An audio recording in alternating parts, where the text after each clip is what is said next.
Doug? I would like to know how both of you feel about the prospect of Muslim refugees coming to Sandpoint.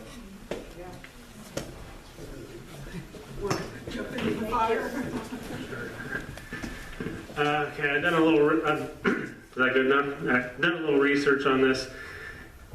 Spokane is a possible location for that, and there's a 100-mile radius that could be possible other locations for refugees to be transplanted.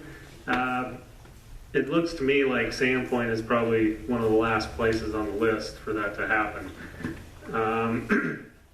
After Katrina, there was people that were moved from Louisiana all over the country, but I know 3 people in Sandpoint alone who came from that area. I mean, their homes were just absolutely destroyed. There was nothing left. The property was totally damaged. There's no way to rebuild. They were able to relocate here, and they're great people. They're definitely an asset to our community. As far as Muslim refugees, that's kind of a pointed question because, as far as I know, they're Syrian refugees. I'm not. Bottom line is, I'm Catholic, and I know a fair amount of history about religion, and I'll say it. I don't feel like the Muslim faith is getting a fair shake all the way around. I'm not Muslim. I'm not a Muslim sympathizer, but not every Muslim is a terrorist. That's a fact. Now, if there were refugees that were eminently coming here, it was planned. They were being moved here. I would hope that, to Sandpoint, I would hope that they're being background checked as well as possible, which I'm not sure how you do that with somebody who, probably has no identification and is from another country. Sometimes that's hard to do here with residents. So as far as I know, it's not imminent, and the chances of it happening in Sandpoint, I feel like, are pretty low. I don't think the mayor of Sandpoint would really have an opportunity to deny something like that also. And the last thing, where are they going to go? Where are they going to live here? Vacancies on First Avenue, maybe? I don't know.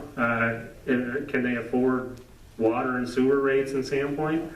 I don't know. Maybe they could help share the cost. I think there's a whole lot of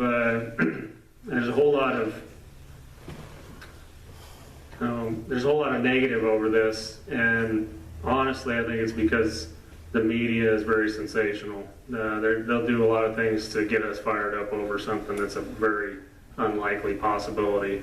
And I can name 100 things over the last 20 years that have been a so-called, thing that we need to really, really, really worry about right now. And it's just not that way. The news needs to sell advertising time, and if we're not watching, then they're not making money.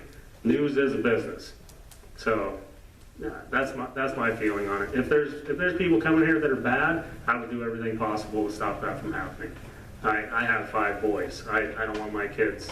I don't want the town becoming a more dangerous place to live. So the idea that people are going to move here and ruin this place, not while I'm here, no way, not at all. I believe the chance of that happening is low, though, like less than 1%. So thank you. Thanks. Yeah, I don't think this pertains to this election. I also don't see the mayor having a role in this. This is a federal issue in terms of immigration.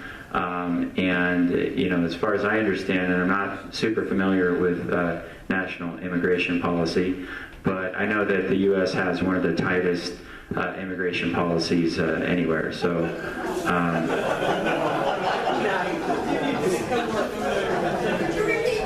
refugee. Talking about refugees. Sorry.